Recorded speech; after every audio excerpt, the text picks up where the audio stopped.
ডাকসু বাংলাদেশের নেতৃত্ব তৈরির সূতিকাগার এবং ডাকসু বাংলাদেশের সবচাইতে বড় পলিটিক্যাল ইনস্টিটিউশন। যেভাবে বাংলাদেশের প্রত্যেকটা ইনস্টিটিউশন প্রতিষ্ঠানকে ধ্বংস করে দেওয়া হয়েছে ডাকসু ধ্বংসের পথে, আমি খুবই আনন্দিত এবং গর্বিত যে ডাকসুর ইতিহাসের একমাত্র দুইবারে নির্বাচিত বিপি মাহমুদুর রহমান মান্না ভাইয়ের কাছে গেছি, তার পরামর্শক্রমে তার সমর্থন পেয়েছি। আমি মূলত সম্মিলিত ছাত্র ঐক্যর প্যানেলের পক্ষ থেকে জিএস পদপ্রার্থী, আমার নাম মাহমুদুল হাসান। আমি খুবই আনন্দিত এবং গর্বিত যে ডাকসুর ইতিহাসের একমাত্র দুইবারে নির্বাচিত বিপি মাহমুদুর রহমান মান্না ভাইয়ের কাছে গেছি, তার পরামর্শক্রমে তার সমর্থন পেয়েছি। এটা আমাদের জন্য এক ধরনের আনন্দের এবং গর্বের বিষয়। আর একটা বিষয় হচ্ছে, আমাদের নির্বাচনের মেন ইস্তেহার বা মেন লক্ষ্য হচ্ছে, দেখেন বাংলাদেশের বিগত ফ্যাসিবাদের পুরো সময়ে যেভাবে বাংলাদেশের প্রত্যেকটা ইনস্টিটিউশন প্রতিষ্ঠানকে ধ্বংস করে দেওয়া হয়েছে, সেটা হচ্ছে আইন বিভাগ থেকে শুরু করে শাসন বিভাগ, বিচার বিভাগ, এবং মানুষের আসলে যাওয়ার, রাষ্ট্রের একজন নাগরিকের আসলে আশ্রয় পাওয়ার কোনো জায়গা নাই। একদম বিচার বিভাগ তো আমাদের একদম শেষ করে দেওয়া হয়েছে।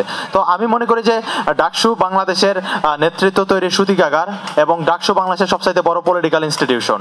রাষ্ট্রের প্রত্যেকটা পলিসি মেকিং থেকে শুরু করে প্রত্যেকটা জায়গায় ডাকসুর যে একটা কণ্ঠস্বর থাকার দরকার ছিল বা এটা একটা অবিচ্ছেদ্য অংশ ছিল, সেটা এখন একদমই অনুপস্থিত, ডাকসু ধ্বংসের পথে।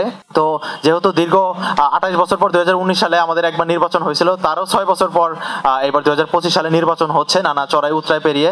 তো আমি আশা করব যে ডাকসু আবারও সেই পূর্বের যে গৌরব এবং নেতৃত্ব তৈরির যে একটা প্রতিষ্ঠান, সেই প্রতিষ্ঠান আকারে দাঁড়াবে এবং আমাদের যে গণতান্ত্রিক সামনের লড়াই সংগ্রাম, সেই জায়গায় হচ্ছে ডাকসু আমাদের আবার নেতৃত্ব এবং কণ্ঠস্বর তৈরির জায়গায় কাজ করবে। এখানে আসলে জয় পরাজয় অনিশ্চিত, যেই জিতে আসুক, আমরা সবাই আসলে বাংলাদেশের হয়ে কাজ করব এবং বিশ্ববিদ্যালয় শিক্ষক নেটওয়ার্ক যেভাবে জুলাই গণঅভ্যুত্থানে আমাদের পাশে ছিল এবং আপনারা যারা পাশে ছিলেন, আশা করি সবাই এই যে গণতান্ত্রিক সংগ্রাম, গণতন্ত্র আসলে রাতারাতি হয় না।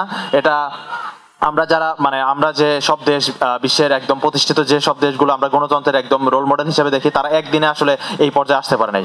সো আমরাও আশা করি যে আমরা লড়াই সংগ্রামের মধ্য দিয়ে পূর্ণাঙ্গ গণতান্ত্রিক এবং পূর্ণাঙ্গ স্বায়ত্তশাসিত একটা বিশ্ববিদ্যালয় পাবো। সবাইকে ধন্যবাদ।